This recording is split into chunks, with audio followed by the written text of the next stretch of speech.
तुमने उस रवि को जॉब पर रख तो लिया है, बट मैं कल के कल उसे जॉब से निकाल दूंगी। उसने जो मेरे साथ किया है, खासकर मुझे जो एटीट्यूड दिखाया है ना, इसके लिए उसे पछताना पड़ेगा। कल एक बार जब उसे फायर कर दूंगी ना, फिर बैठ के उसके लटके हुए मुंह के एक्सप्रेशंस एंजॉय करूंगी। तो ये भी तो उसी की जीत होगी ना। तुम ये साबित करोगी कि तुम एक मामूली स्टाफ मेंबर को कंट्रोल नहीं कर पा रही हो और वो तुमसे हमेशा वन अप रहा और तुम्हें हारना पसंद नहीं है, इसीलिए डर कर तुमने उसे निकाल दिया ताकि वो तुम्हारी और इंसल्ट ना कर सके।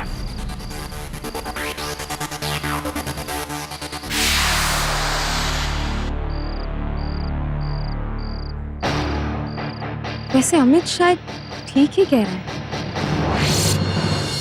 मैंने इस रवि को बेकार ही अपने सिर पे इतना हावी होने दिया। ये चीज ही क्या है? मैं तो बड़े बड़ों को ठीक कर चुकी हूँ, तो ये क्या है? ये तो मेरे नफरत के भी काबिल नहीं है। डन। मैं कल के कल ही इसे डिसमिसल लेटर दे दूंगी and then this chapter will be shut forever.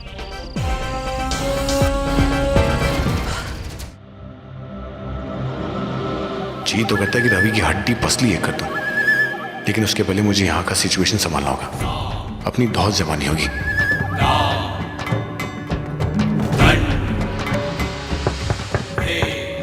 लो आ ही गए हैं। आ गए जी, आ जाओ आ जाओ। साकेत जी, कैसे रही आपकी बातें? सब ठीक था ना? और देविका कहाँ है? पार्टी तो बहुत अच्छी थी। मैं और देविका आपस में बैठ के बात कर रहे थे, अचानक होटल में आग लग गई और लोग घबराकर यहाँ वहां भागने लग गए। अफरा तफरी मच गई थी और कुछ लोग आग में फंसे थे, इसलिए उन्हें बचाने के लिए कमरे की तरफ भागा मैं। और माता रानी की कृपा से मैंने 4-5 लोगों को बचा भी लिया। आपको मैं बता नहीं सकता कि कितना खतरनाक नजारा था। साकेत जी, देविका ठीक है ना? हाँ वो ठीक है। मैंने उसे सेफ जगह पे बिठाया था, लेकिन जब मैंने वापस जाके देखा तो वहां थी ही नहीं। पूरा होटल मैंने पागलों की तरह छान मारा, लेकिन कहीं नहीं थी। मैंने उसे फोन भी किया था, लेकिन उसने मेरा फोन नहीं उठाया। सोचा घर पे होगी, इसलिए यहाँ आ गया। आपको पता है वो कहाँ है? उसने आपको फोन किया? कुछ बताया उसने? माफ कीजिएगा साकेत जी, लेकिन देविका तो आपकी जिम्मेदारी थी ना। वो बेचारी पहली बार आपके साथ पार्टी में आई थी। शायद आप ये भूल रहे हैं कि मैं एक एमएलए हूँ, लोगों के प्रति मेरी जिम्मेदारी है।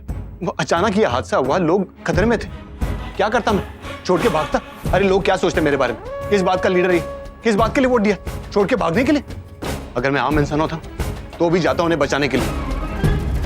अरे इंसानियत नाम की कुछ चीज होती है।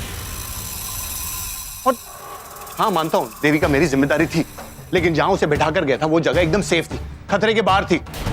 लेकिन उसे मुझे बताना जरूरी नहीं समझा, बिना बताई चली गई। एक जिम्मेदार लड़की ऐसा करती है क्या? शादी के बाद मेरे इलेक्शंस की तैयारी शुरू हो जाएगी। मैं कितना बिजी होने वाला आपको पता? कितने सारे प्रॉब्लम्स हैंडल करूंगा, और उस वक्त मेरी मदद करने के बजाय ऐसी भाग जाएगी। सच कहता हूं, आज देविका ने मेरा दिल दुखाया। मैं उससे कितना प्यार करता हूं, कितना सोचता हूं उसके बारे में, आप सबके बारे में। और बदले में क्या मिलता मुझे? अपमान? नहीं साकेत जी, ये सच नहीं है। हम सब अपनी देविका को बहुत अच्छी तरीके से जानते हैं। वो इतनी गैर जिम्मेदार हो ही नहीं सकती। वो जरूर किसी मुसीबत में फंस गई होगी और इसीलिए उसने हम में से किसी को बताना जरूरी भी नहीं समझा। लेकिन आपको वहीं रहना चाहिए था साकेत जी। माफ कीजिएगा, आप हम में से किसी को एक फोन करके पूछ भी सकते थे। हे भगवान, विजय हमारी चुटकी जरूर किसी मुसीबत में फंस गई है। इनको अच्छा सा जवाब देकर इनका मुंह बंद कर सकता था मैं, लेकिन सच्चाई क्या बता भी नहीं सकता ना मैं। साक्षी पुत्र, तू जरा छुटकी को फोन लगा।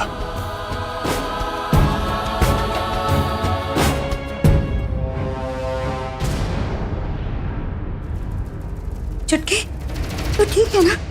तुझे कहीं चोट तो नहीं लगी? नहीं, कहाँ चली गई थी तू? आप सवाल नहीं करें, सवाल मैं करूंगा, मैं पूछूंगा।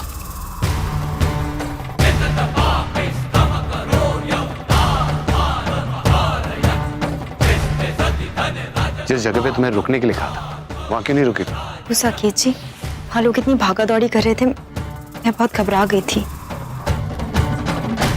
और फिर रवि मिल गया। किसी ने मुझे यहाँ तक छोड़ा है। तो मुझे बता के जा सकती थी ना तुम्हें पता है मुझे तुम्हारी कितनी फिक्र हो रही थी। पागलों की तरह तुम्हें ढूंढ रहा हूं कब से। अरे क्या सोचेंगे ये लोग मेरे बारे में, सोचा तुमने? मुझे बताकर जाना जरूरी नहीं समझा तुमने? अरे बताना तो दूर, मेरा फोन नहीं उठाया तुमने। मैं झूठ बोल रहा हूं? एक बार अपना कॉल लॉग चेक करो और देखो कितनी बार फोन किया तुम्हें मैंने। देखा? ये इतना ड्रामा क्यों कर रहा है? क्या इरादा क्या है इसका?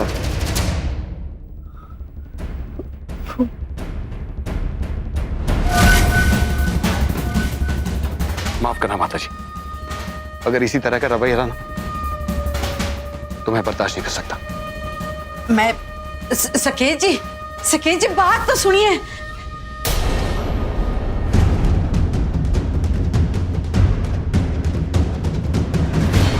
बीजी, बीजी, बीजी रुकिए तो।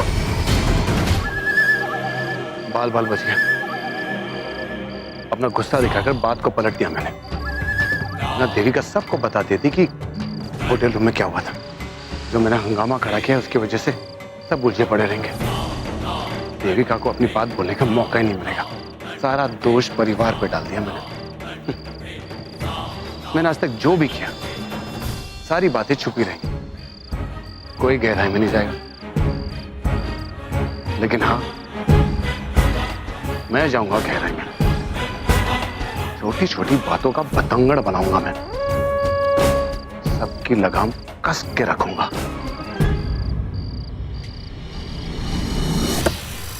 एक बहुत बड़ी गलती की है मैंने, रवि को आसानी से उस घर में एंट्री दिला के। और एक बात पक्की है, आज के मेरे धमाके के बाद रवि का उस घर में घुसना मुश्किल हो जाएगा। खैर, अब जो चाहे हो, सगाई तो हो चुकी है ना। वैसे भी देविका का परिवार टप्पू किस्म का है और वो दादी किसी की भी चलने नहीं देगी। मैं जो भी करूं कोई आवाज नहीं उठाएगा और ना ही ये सगाई कैंसिल होगी। ये बाजी तो तू जीत गया सकेत। वो तेरी मत मारी गई थी? तू ऐसी लापरवाही कैसे कर सकती है? नाक कटवा दी तूने मेरी। और रवि वहां क्या कर रहा था? सकेत जी की पार्टी में वो कैसे पहुंच गया है? कहीं तेरे साथ तो वो। दादी, रवि वहां पर अपने ऑफिस के काम से आया था, सब मिनिस्टर्स से मिलने के लिए, और उसकी नई बॉस भी थी। फिर भी तुझे उसके साथ वापस आने की क्या जरूरत थी? सकेत के साथ गई थी ना, तो उसके साथ रहना चाहिए था। उसे छोड़ के किसी और के साथ वापस क्यों आई तू? यही सिखाया था मैंने तुझे। माफ कीजिएगा सरू जी, इसीलिए मैं पहले से ही कह रहा था कि छुटकी को वहां पर मत भेजो मत भेजो मत भेजो। लेकिन आप क्यों ना भेजूं? हाँ भेजा था मैंने, तो कौन सा गुनाह कर दिया? कौन सा नियम तोड़ दिया मैंने? मैंने तो ये सोच के भेजा था कि दोनों को थोड़ा वक्त मिल जाएगा एक दूसरे को अच्छी तरह समझने का। अब वो 100 साल पहले वाली बातें तो है नहीं कि महीने बाद चिट्ठी पहुंचती थी। आजकल तो 1 मिनट में ईमेल आ जाती है। तो बदला है ना टाइम। तो मैंने वक्त के साथ चल के क्या बुराई कर दी? पुराने टाइम के हिसाब से चलूं तो मैं बुरी, नए जमाने के हिसाब से चलूं तो मैं बुरी। अगर मैं बुरी हूं ना, तो मैं सिर से पांव तक बुरी हूं। बस एक बात पल्ले बांध ले तू, सकेत तेरा होने वाला पति है, और किसी भी लड़की का होने वाला पति उसकी जिंदगी में मायने रखता है। सिर्फ वो और सिर्फ वो ही मायने रखता है। रवि लगता क्या है तेरा? होता कौन है वो तेरे लिए? लाइफ में अगर तुम्हें मेरी कभी जरूरत पड़े या फिर तुम्हें ऐसा लगे कि मैं तुम्हारी हेल्प कर सकता हूं, तो प्लीज मुझे बताना। I am always there for you.